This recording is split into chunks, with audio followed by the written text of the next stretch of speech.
A so-called public relations company in Washington, D.C. has been caught red-handed in the act of destabilizing Latin American nations Bolivia, Venezuela and Mexico via large-scale social media campaigns. CLS Strategies operates in many countries, but revelations by U.S. media regarding its regime change policies in Latin America on behalf of the U.S. administration has put it under the spotlight. The firm posted fake content on Facebook and Instagram in Spanish supporting Bolivia's military junta that ousted President Evo Morales. In November 2019, the democratically elected leader was ousted in a US-backed military coup following a contested election. In the lead up to that election, CLS was working with far-right military figures alongside coup leader Jeanine Áñez. It set up accounts spreading fake news in Spanish by supposedly disaffected former supporters of Morales. Despite winning just 4% of the election, Áñez was recognized by the US as Bolivia's interim president and remains in power today. There is mounting evidence that during her government's 10 months in office, there has been a brutal campaign to silence dissent. Observers say the CLS scandal is just a fraction of a much larger problem concerning Washington's use of social media to foment unrest or regime change in other countries.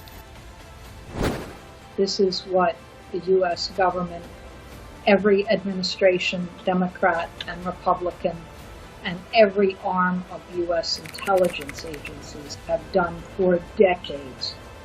And they brag about it. They write books about it afterwards. They describe in great detail how they have interfered and using economic strangulation, destabilization, and then false news. CLS also used fake Facebook and Instagram accounts to spread propaganda on behalf of Venezuela's opposition. It propped up the White House-backed opposition figure Juan Guaido. The firm's extensive social media network posed as disgruntled soldiers calling on Venezuelan security forces to take up arms against the country's democratically elected government. The Washington-based firm also posed disinformation against the Mexican government.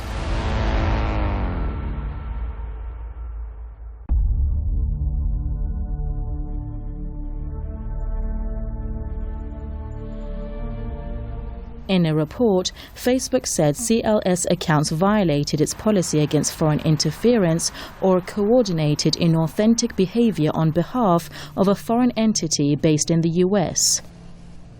Who is behind the operations of CLS Strategies?